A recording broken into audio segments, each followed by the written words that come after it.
This is the Dane Moore NBA podcast brought to you by Prize Picks, coming at you late Sunday night after the Wolves 115-108 loss in Dallas on Sunday night. Coming up on today's show, I'll be joined by Chris Hine from the Star Tribune.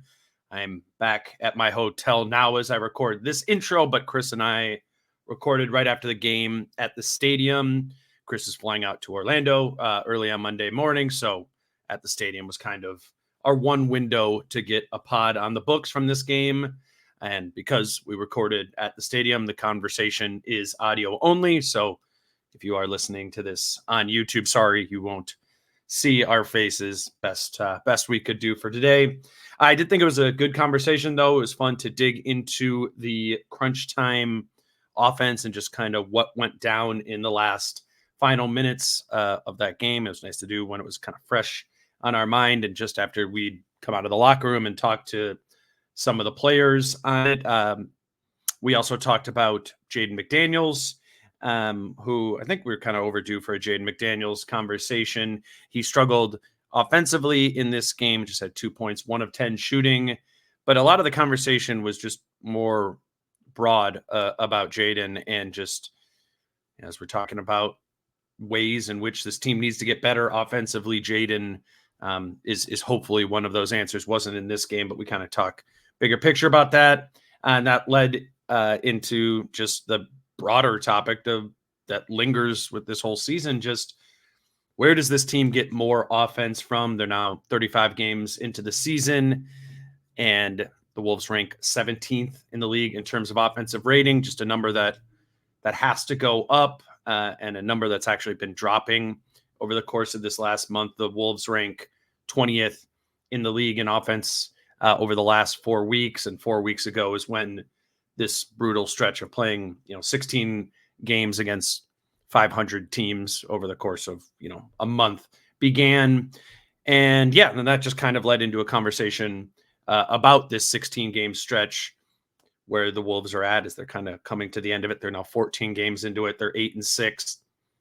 20th on offense in that time and 5th on defense, 12th in point differential. We just kind of dig into that, and I think Chris gives good perspective, having been on the road for all of these road games, of just kind of what it's been like, what sort of the journey up and down over the course of this really difficult stretch in the season has been.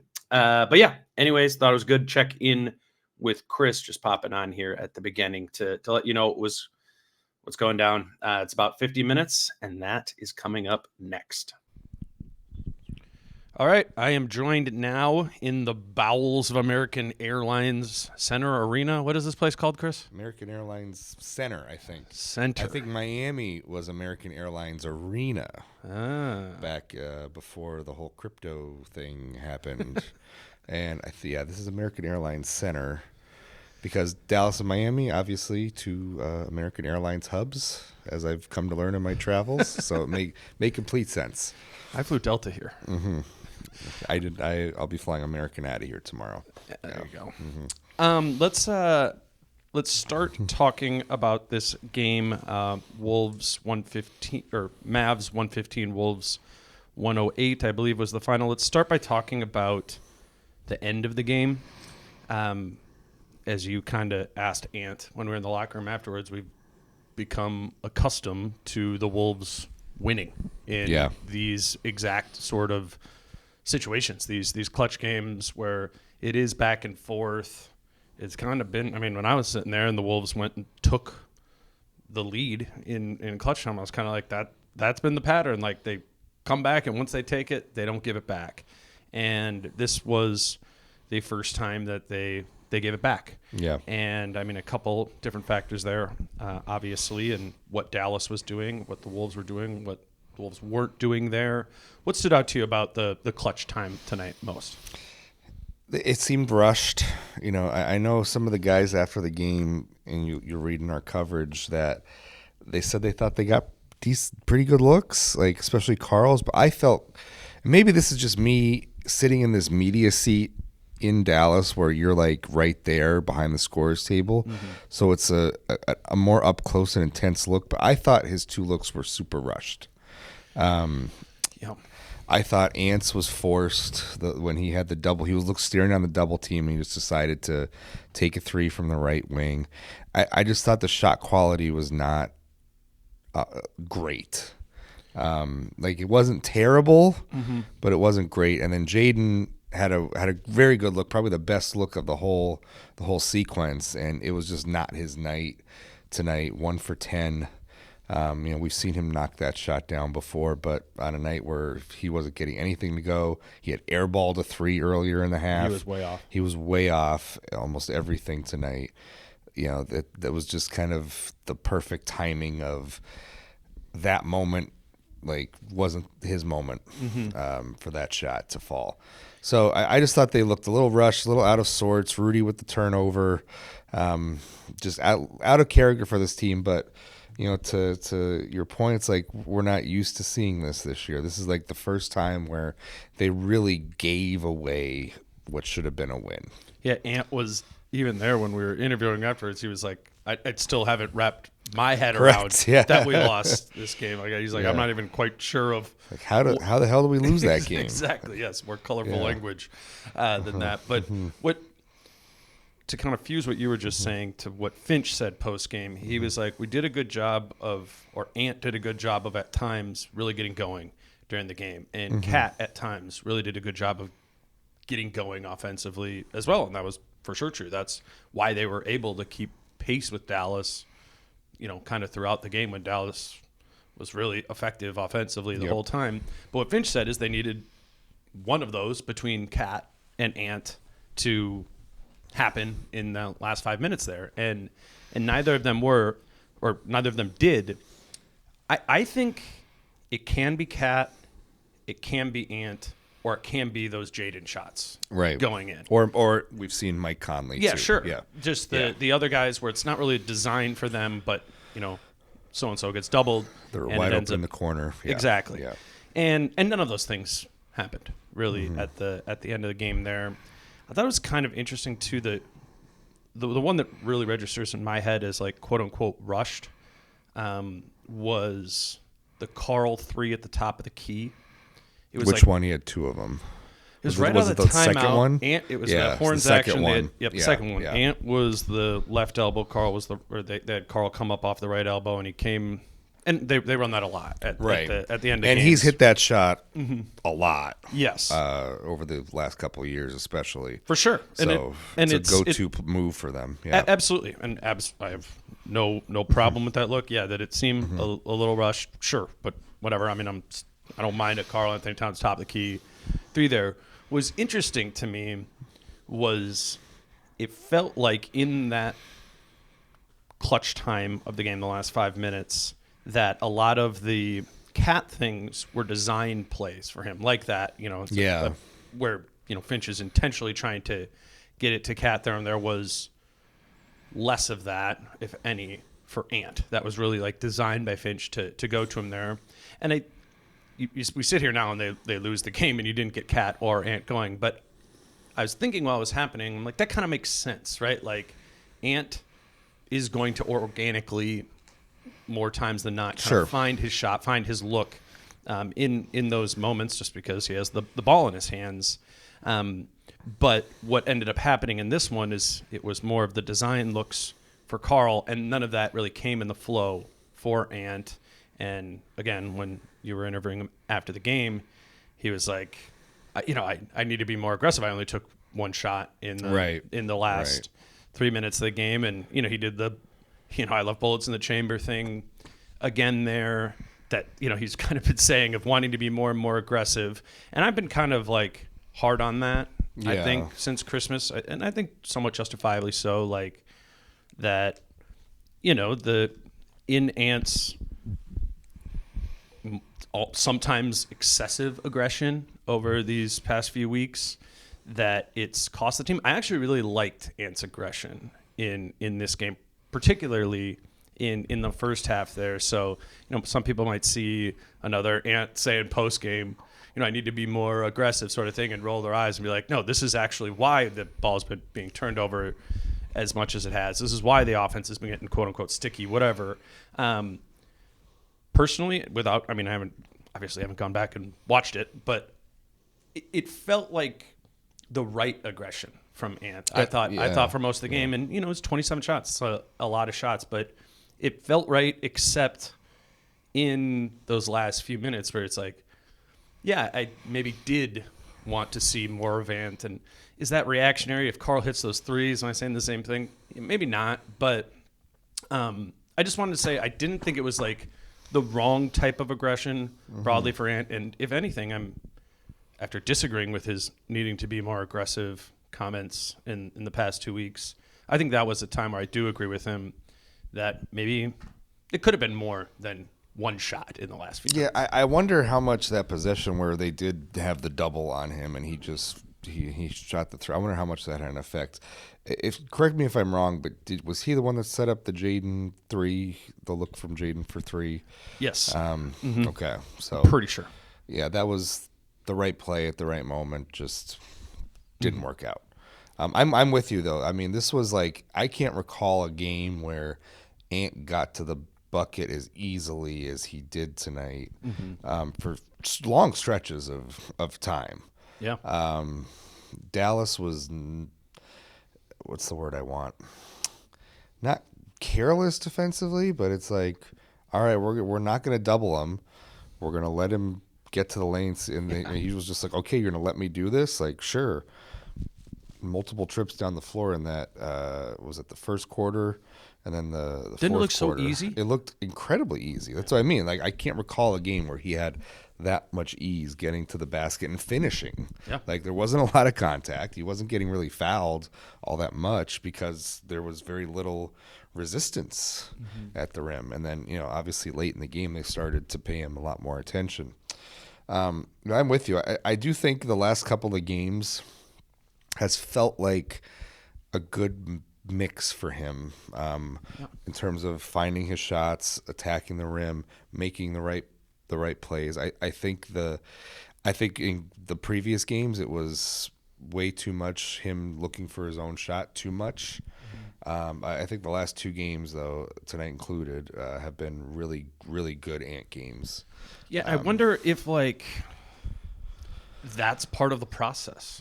Yeah. And and again, like hand raised here, where I've been kind of rolling my eyes at the I need to be more aggressive idea from Ant, but maybe he needs to have like that overcorrection almost to get back into. Maybe I'm just aligning things. I don't think that's crazy. I do. I think in some way he, he can't go for stretches of time of a season without feeling like he's going to get his. Yeah. I think that's a real thing. And I think it's a double-edged sword or whatever. Like it's dangerous, like because he can overexert himself and that could cost him. And I think at times in this stretch it has, but we haven't seen Finch like muzzle him in any sort of way since he's had those comments and has been more aggressive. And I don't know, maybe that is something we should ask Finch is like, clearly there has been a mentality shift towards more aggression from Ant. How do you go about coaching that? Yeah. And when it is such a potent offensive scorer, I mean, you don't want to take that away from him, right? You can't put the reins on him. Yeah. So I don't know. I mean, I guess this whole thought is a work in progress, but I think it is worth noting in like the last Dallas game when he had 44. I said afterwards, I was like, I don't think that was one of Ant's best games of his career. No, it didn't feel like it. Right? Absolutely Even not. though it was probably a top 5 highest, maybe second, third highest scoring game of his career. Maybe that was part of the overcorrection, and in theory, you're settling into something better there. But it's certainly maybe the post Christmas theme with this team is Ant looking for his shot more and more, and the positives and benefits, the positives and negatives that come with that. We've harped on the negatives, the turnovers, the ball getting stickier. But there are positives in that too, and if you find that middle ground, I think that's the ideal spot, obviously. Yeah. But maybe that is something that's gonna happen over time. The last thing I had in about crunch time of the game was I thought it was interesting, and I thought it was kind of working or a good idea that they switched Jaden and Ant's matchups. Jaden had been on Luka, and Ant had been on Kyrie for the majority of the game. Wolves called the timeout with like 5:52 to go, and Ant started picking up Luka kind of like full court, and I was like, okay, this hasn't been the matchup, and it's one of those where if the Wolves win the game, I guarantee we're pointing to that and being like, 100%. They made this shift, and I mean, what ended up happening is I thought Ant did a pretty good job on Luka. I thought Jaden had a couple nice moments on Kyrie. Kyrie just had that one where he stole the ball from Rudy, and it was kind of a scramble after that. But there were a couple times where like Jaden was just walling up on Kyrie, and Kyrie didn't know what to do. Yeah, well, I mean, that is, it is just interesting in general with Jaden of like, who's obviously a great perimeter defender.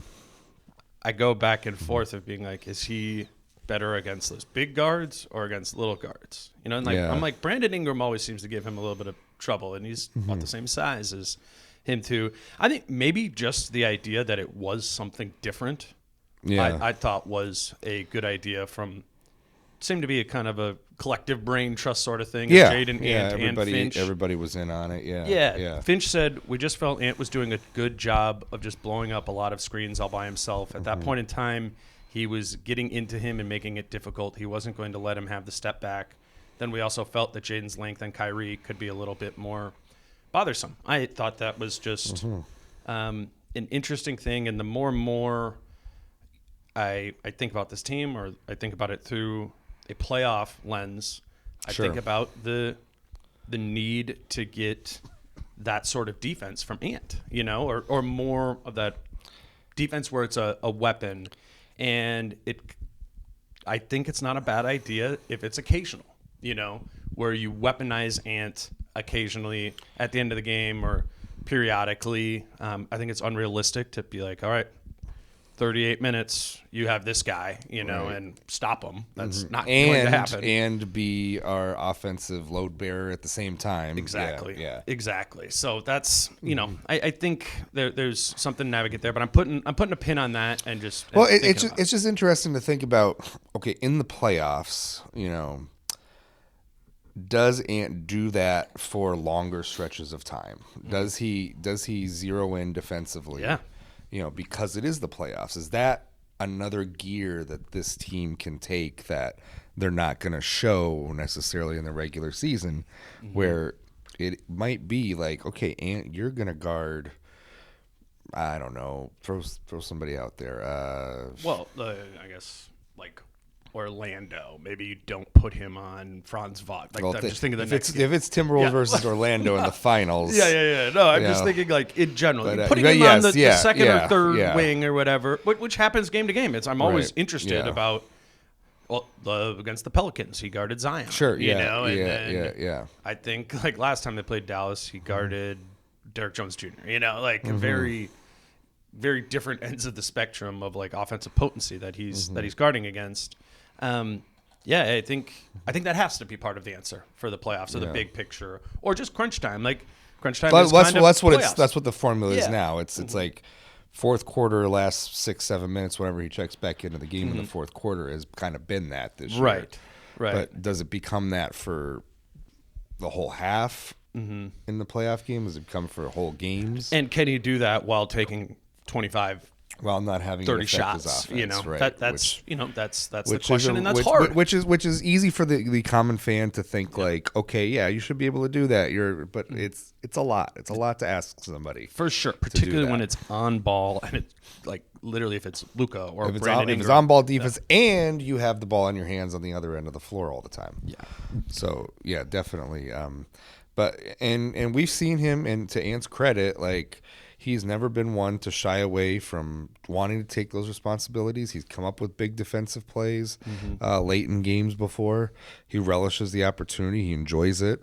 And not every 22-year-old offensive-minded scorer in the league can do that. Right. So I think it is a little ace up their sleeve, so to speak. For later in the season and later in tough games like tonight.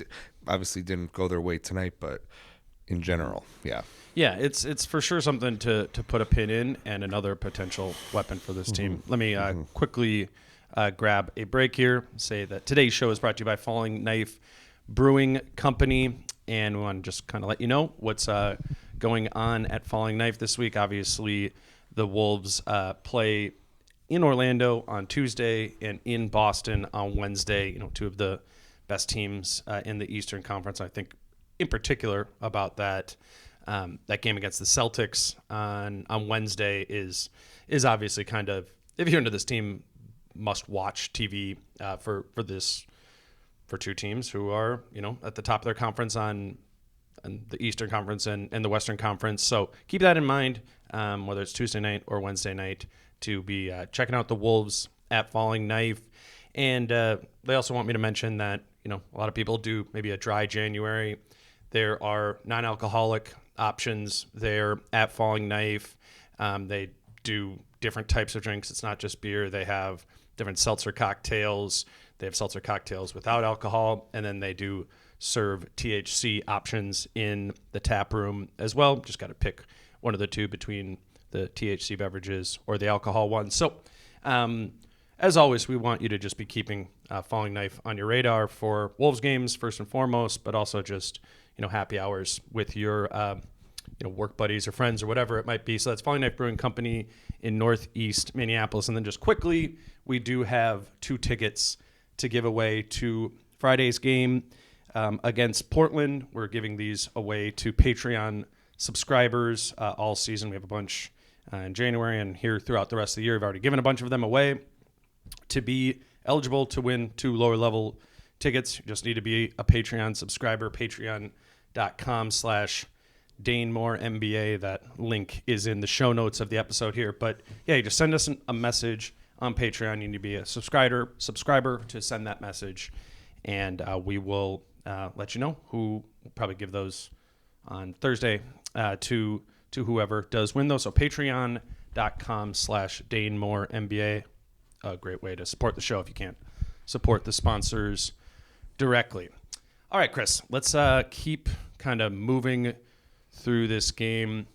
I want to, maybe this is a weird direction to go, but we were just kind of talking about Jaden and missing that shot. It was Finch always talks about Jaden as being a barometer of the Wolves offense. When it's a good Jaden McDaniels offensive game, it's oftentimes a good Wolves offensive game. Tonight, the shot just clearly wasn't there. You alluded to the air ball he had, and just didn't look like he had the confidence in his shot that he typically does have. Jaden finished with just 2 points, 1 of 10 shooting, 0 for 5 from 3. I'm just kind of curious whether it's tonight in particular, maybe just more broadly, what you are. I think we're all feeling like this team needs a little bit more offense. Jaden looks like a place to go for that. I guess my question to you is, how does that happen?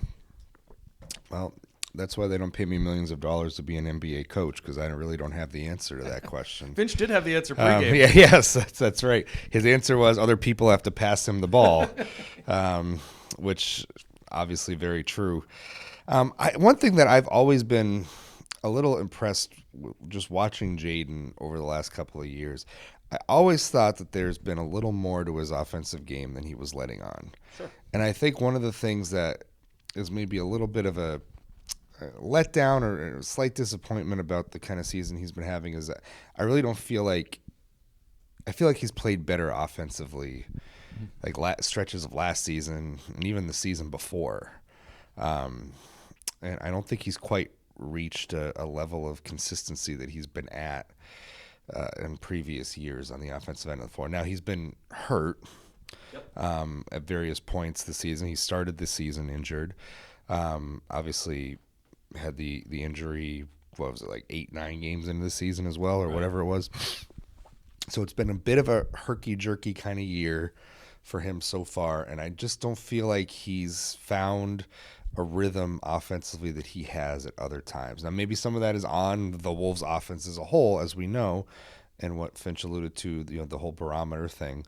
And there's truth to that as well. But I do feel like we just haven't quite seen what I think he's capable of offensively as a whole. So I just think that's another missing piece to this team's season, that if he finds a groove at some point, how different does this team look on offense if Jaden is more consistent on a night in, night out basis with his game?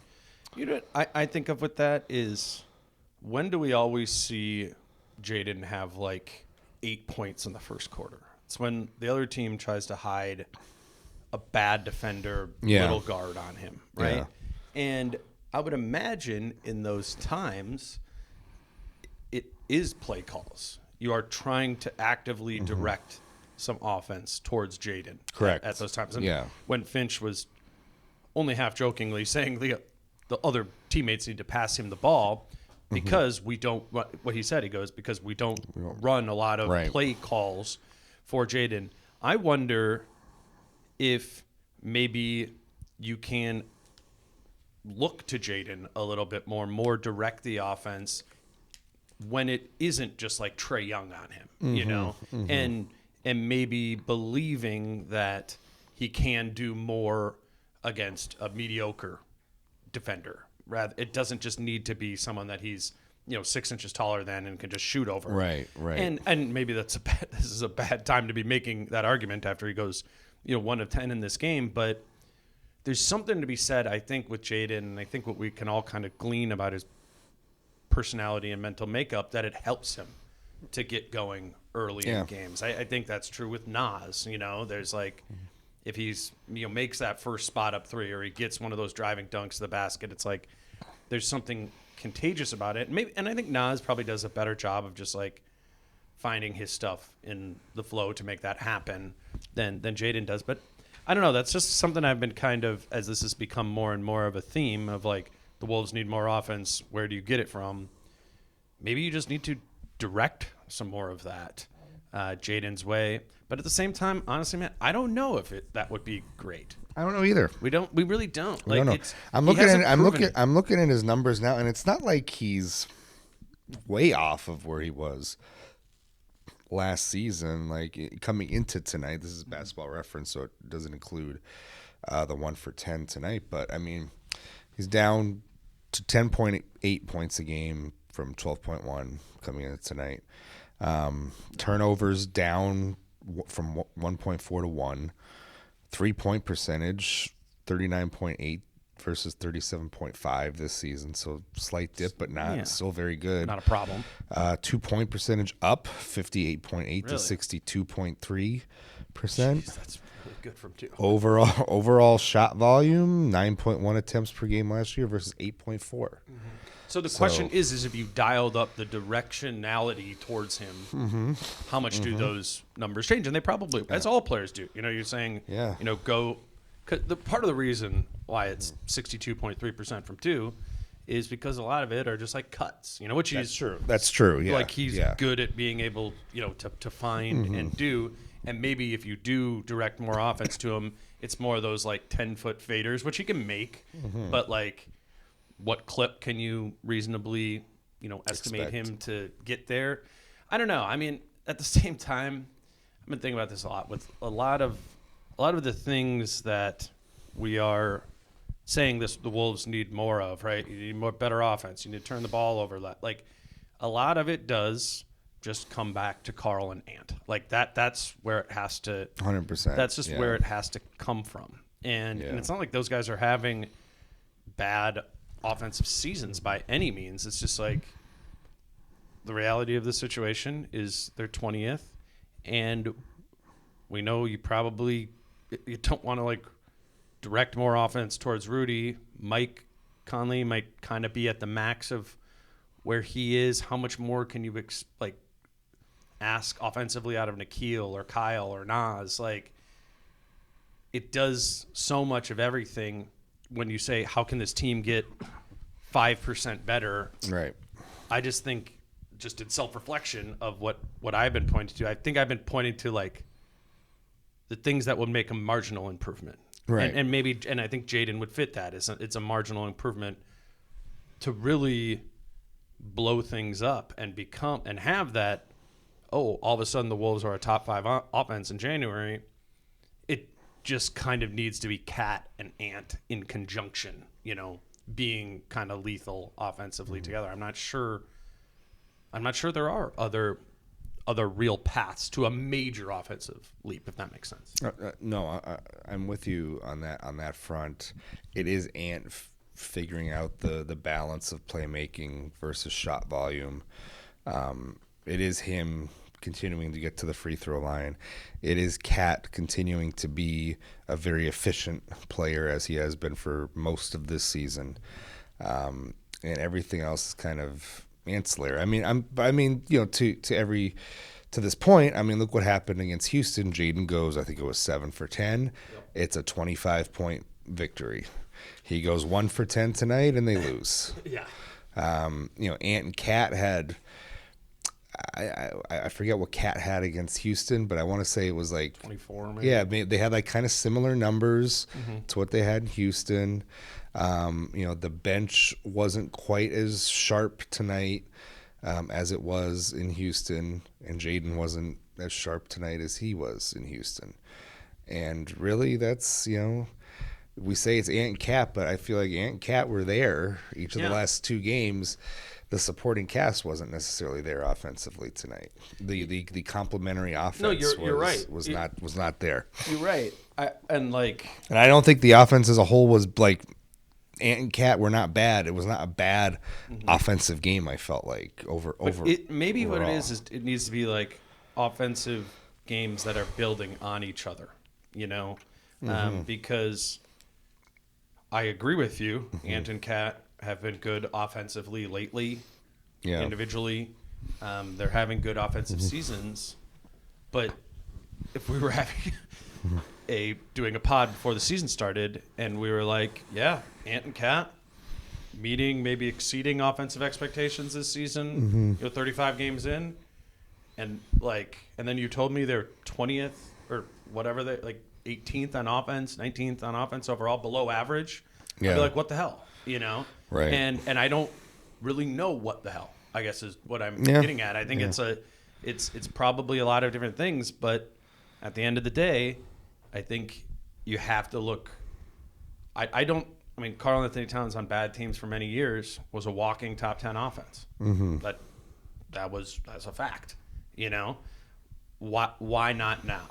And I think it's, and obviously it's some of those spacing issues. Rudy's there, the Kyle stuff we've talked about.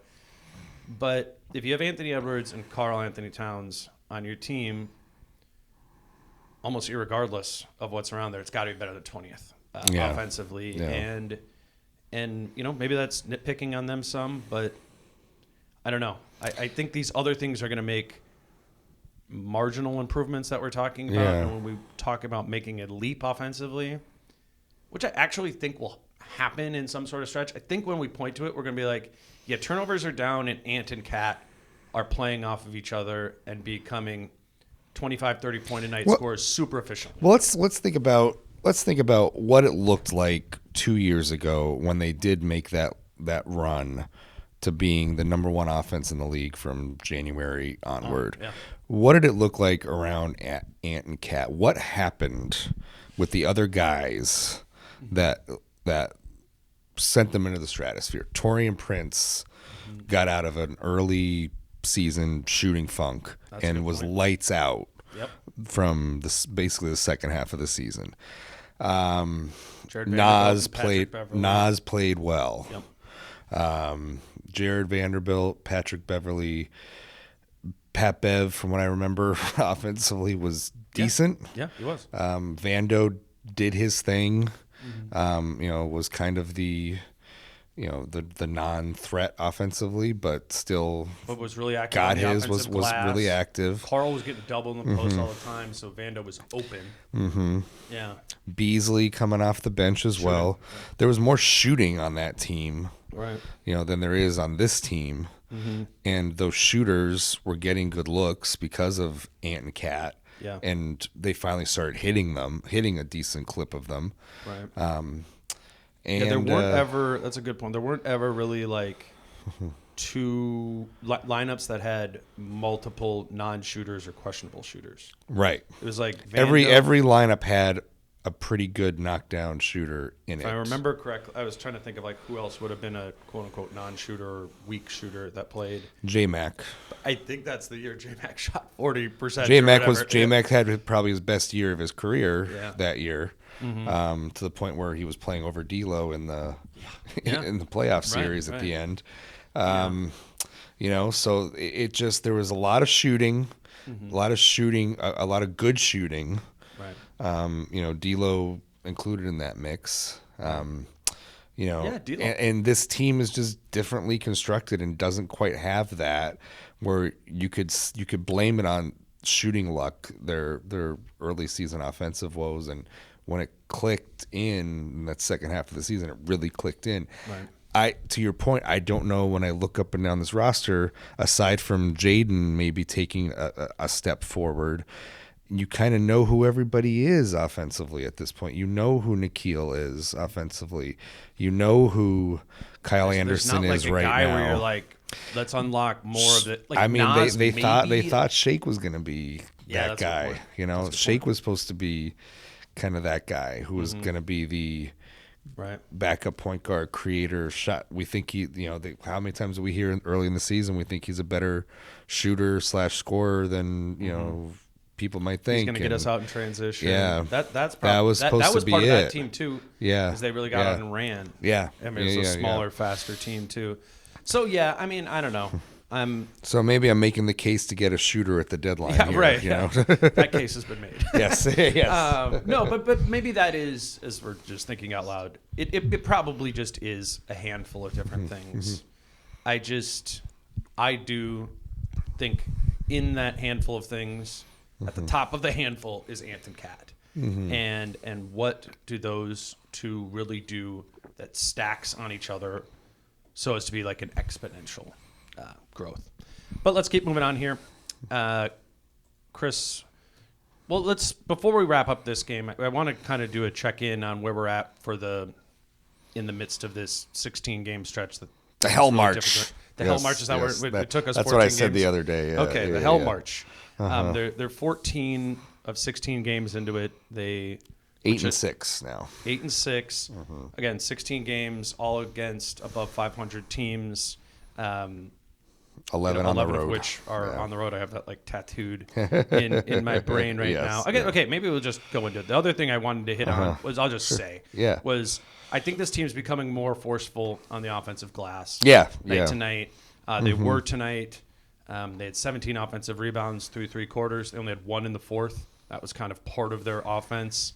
Rudy mainly was that. He had 6 offensive rebounds in the first half. He didn't have any points or any offensive rebounds in the second half. Obviously, he had those 2 really critical and hurtful turnovers in that time too. But again, more broadly, I think when Finch says this team wants to be a big team, needs to be a big team and do big team things, the offensive rebounding is becoming more and more of a thing. And to the whole like playing off of each other point, I think it's getting tougher teams when both Cat and Rudy crash. Of like, those are 2 offensive rebounding forces that are playing like it recently, and that could be part of to the Vando point before. Of like something more active on the offensive glass. I think that could inject this team. I would guess it does actually. That's looking forward. I think that's a good point, and that's where it comes from. Yeah, I think that's a good point, because I think early in the year, and especially given everything that happened last season with their transition defense, there had to be an emphasis on making sure they got back. They did not want to get run off the floor. Now that I think they have all that in a good spot, maybe they can send one more person to the glass and still be able to cover things. And obviously Carl is that person. I think back to the Houston game, two of Carl's best sequences of that game. I think he only had 2 offensive rebounds in that game, but they were like the 2 best plays he had all night.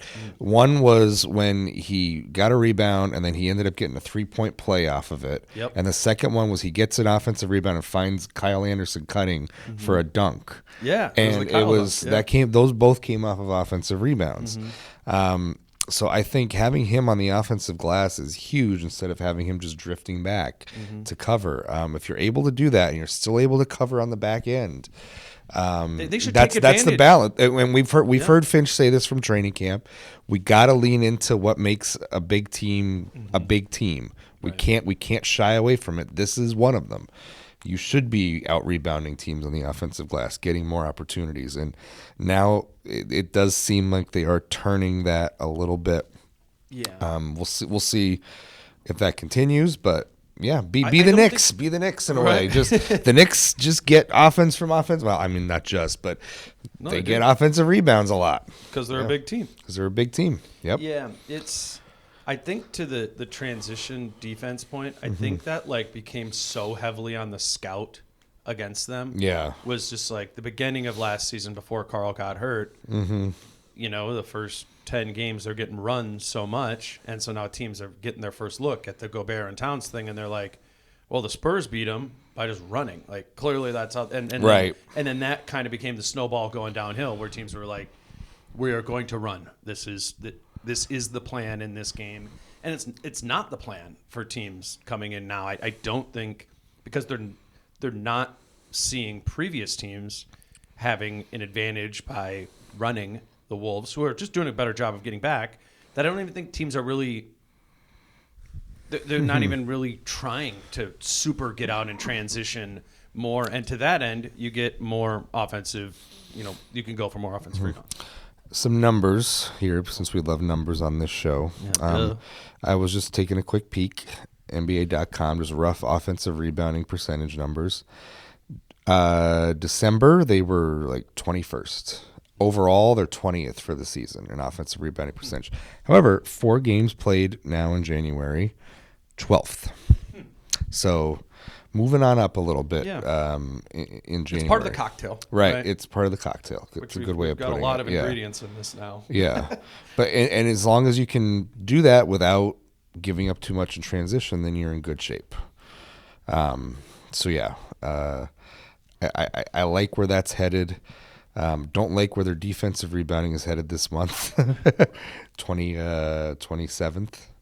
But, yeah, if you can... It was a big help tonight. It really was. I just anecdotally thinking about, especially in that first half, like we got a whole bunch of putbacks. Yeah. Yep. Nope. It's we'll add it to the mix, and I think it's definitely worth naming in this game. Another one of those things that was like, that was really good for the first half, and it kind of went away. You know, like the Ant easy drives to the bucket, like the Cat post ups. You know, and credit to Dallas. I think they were like, okay, we're not going to let Cat go one-on-one in the post. We're going to load up on Ant. Like, they made good adjustments in this game, I think the Wolves were didn't have adjustments to the adjustment there. Let's talk about this. Let's wrap it up by talking about this this 16-game stretch that the Wolves are on. They are 8-6, again, 14 games into it. I remember, like, right before this stretch came, Britt was like, that'd be a success if they go 8-8. Right. We always kind of say, oh yeah, if they just get, go 500 in this stretch, and then you get in and it's like, well, they lost this game. Maybe they shouldn't have won this game. The other way, I was like, and this probably would have been 5-6 games ago. I was like, I think they could go 10-6 on it. Like maybe we're selling them short. It is a difficult stretch, but they, again, when they entered this stretch of time, they were, one of the best teams in the league, and that's what I was going to say. Like, if we're assuming they are one of the best teams in the league, I think over 500 is a reasonable, expectation. And I wouldn't say, even if they do lose these next 2 and it is 8-8, I think it was more about some, I don't know, the chaos of it all. They've been traveling so much. I mean, Mike Conley was talking to us about that after the game. I think you asked him about it. A lot of guys on the team have gotten sick over the past couple of weeks, and it was the first time I've heard anybody sort of name that, this has been a rigorous stretch. Even if they weren't talking about the opponents specifically, players never really acknowledge that. We're like, oh, it's a difficult stretch of teams here. They're like, play who's in front of you. But Mike named it, and it was like, this has been hard. We've been flying all over the country, a lot of guys sick, doing all kinds of stuff. So, we're kind of in a weird part of the year, is what he said. And outside of that 3-4 game stretch where they were out of sorts, for the most part, in this 16, more times than not in this 14 games, they have looked like themselves, and I think that's a credit to them to be able to be doing that and be 500 or better. And I think that they hit the lull right around Christmas there after that Sacramento game, which was their last kind of really good game before Houston the other night. Yeah. They kind of went through that, and as they were going through it after the New Orleans game, I'm thinking like, oh, they might be limping to the finish line of this trip. 4 games on the road coming up, like good teams. This could be 0-4 on this trip, and they looked really good in Houston. They looked okay tonight. I think they feel like they, as Ant was saying, like that they left one on the table, like and that. This was not a game where they couldn't find it or they couldn't get it together. They had it, and then they just lost it. Right. Now I do worry about this next set of games here. Back to back. I feel like you got to get Orlando, because flying up to Boston on a back-to-back to play the best team in the league when you're in Orlando the night before, that's not an easy flight. That's a toughie. That's a toughie from the schedule makers.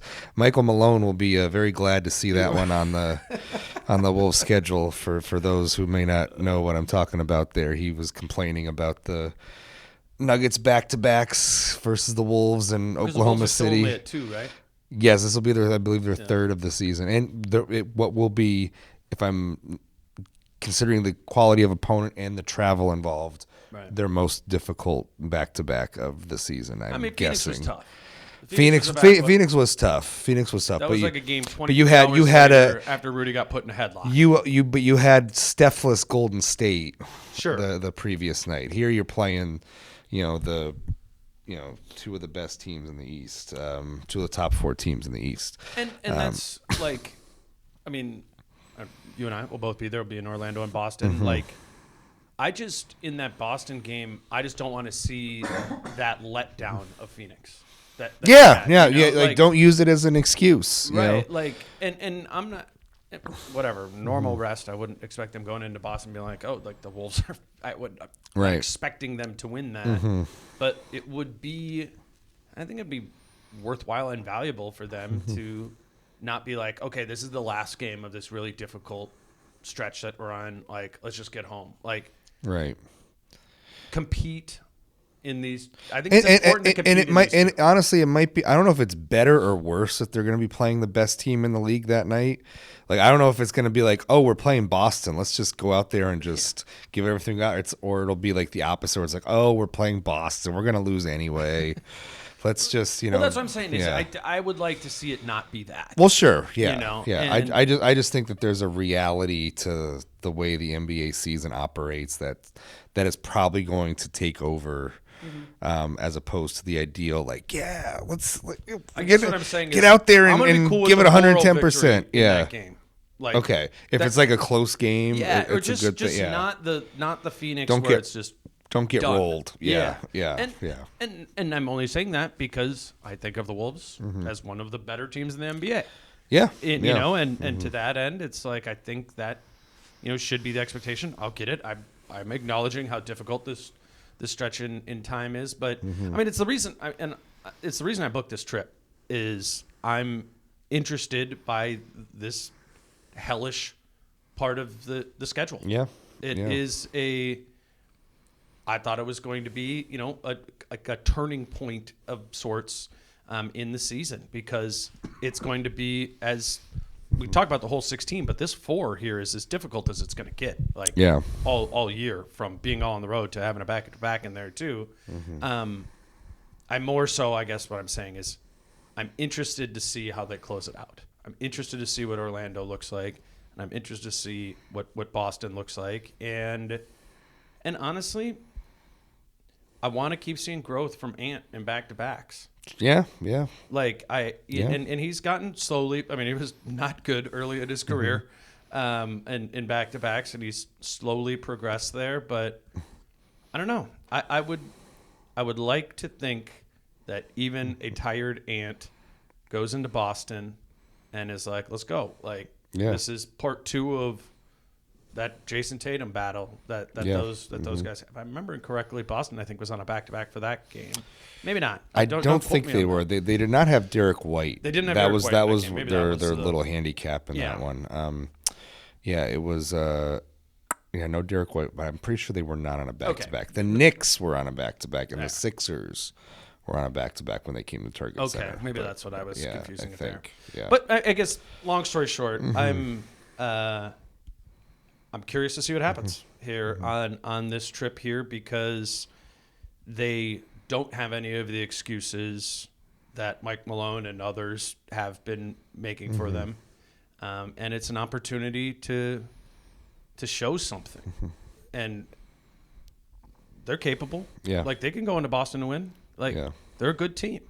And I think they have a maturity and a professionalism about them, given the veterans that they have on this team, that it's like there is that awareness on the plane, on that flight, from Orlando to Boston. I'm like, we got work to do today here. And I don't want to brush over Orlando either. That's going to be a team that's going to fight and be physical, kind of like the Knicks game in ways. Like I think Banchero is kind of like Randall, I'm just, I don't have any sort of prediction. I don't know what that is going to look like exactly, but I'm going to note these 4 games in particular of really a litmus test of this team in the vein of like, are they great?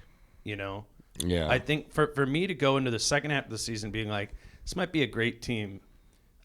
What they do in Orlando and Boston will help me, at least just personally, sort of define that. Oh yeah, I mean a 2-0 record over these next 2 games is wildly jet fuel. I feel like for the rest of the season. I think they would really feel that if they somehow pulled that off. And I think you need jet. I mean, just to be real, I think they need jet fuel to be a contender. Yeah. I don't think that's being harsh. I think You can't rely on, we're going to go through a soft part of the schedule now. We'll pile up some wins here. You can do that and be a really, really good team. Right. Like to be thinking like great as we go into the deadline and seeding and all that sort of stuff. Yeah. I don't know. That's where I'm at in my head with it. It's been a journey of a 16 game stretch, and there's been ups and downs, but credit to them. 8-6 while getting sick, while being on the road. I think kind of living through this 16 games, I have a little even more respect than I would have. I think they've handled. I think they've handled it. Yeah, I think they've handled it. Like if I was grading it on a scale of 1 to 10, I think they've handled this stretch so far at a 7. Yeah, I feel like could have been like an 8 after tonight if they had won. Sure. It just was that weird. It's just 4-game like, lull and Christmas. when you look at the rest of the schedule, just the way it's formatted, this was so weird in terms of like going to the East Coast and then immediately going home for a game and then out to the West Coast and then back and then down to Oklahoma and then back again and then New York, now Texas, back to Minnesota before that, now back to Florida again, then back up to the Northeast again. It's brutal. It's really weird. It's really weird. The rest of the season is much more structured in terms of like, okay, they're going to be in Los Angeles for a while, and then they're going to go to Utah for a while, and it's going to be a road trip where they're away for a while, but then they're going to have like 6 in a row at home. Sure. Then they're going to go on the road again for a little while, but it's not going to be crazy. And then they're going to be home again for a while. Like there's that one stretch of like I don't know, like 8 or 9 at home and one off-road game in Denver or something like that. It's a much more evenly paced schedule Which is the rest of the season after they get through this. Which is maybe why if they do lose in Orlando and Boston, it is still 8-8 over this. And I mean, I'm not going to be like some sort of failure. I'm really only looking at Orlando and Boston as like upside. Like to really, because I think those are two of the best teams in the league. Fair, like fair. to show me something in the most difficult time, I'll be really impressed by those wins. And if not, like, okay, 7 out of 10. Maybe if they lose those two, it's a 6 out of 10. Right. Yeah. But not meeting expectations. Just a difficult stretch in the schedule that they went 8-8 in. But we'll see. We'll see what happens in Orlando and Boston. Chris and I will be there. You're obviously reading everything Chris does over at the Star Tribune. We'll see how I perform on a back-to-back between Orlando and Boston. If my writing is up to snuff, and you could critique me on that front. We'll see if I get some jet fuel for the rest of the season off that trip. We all need some. No, we're settling in. I'm excited about, like, it's the turn of the year. It's there's different chapters of the season, right? And I always kind of think about it as post-Christmas is chapter 2, right? Yeah. And then post-trade deadline is chapter 3, and the playoffs are chapter 4. And this is a tough chapter, and they're handling it okay, maybe a little bit better than okay, and that's commendable. I'm just always trying to figure out, like, what is my expectation line, and I'm learning that over the course of time of just broadly how I feel about this team in the greater context of the greatest teams in the NBA, because there's some great. It's a great league right now with a lot of parity at the top, and the Wolves belong in that, and they're navigating and trying to distinguish themselves in that, and we'll see how that goes in Orlando, in Boston. Chris, I appreciate you staying up late here as always at American Airlines Center. In Dallas. Yes, again, follow Chris on Twitter at Christopher Hine. I'm Dane at Dane Moore NBA. Jace and I will be back to talk to you on Tuesday morning, and then Britt will be down here in Orlando on Tuesday night for the Wolves Magic game, and Britt and I, much like Chris and I are doing right now, will record after that one as well. So until then, he's Chris. I'm Dane. Peace out.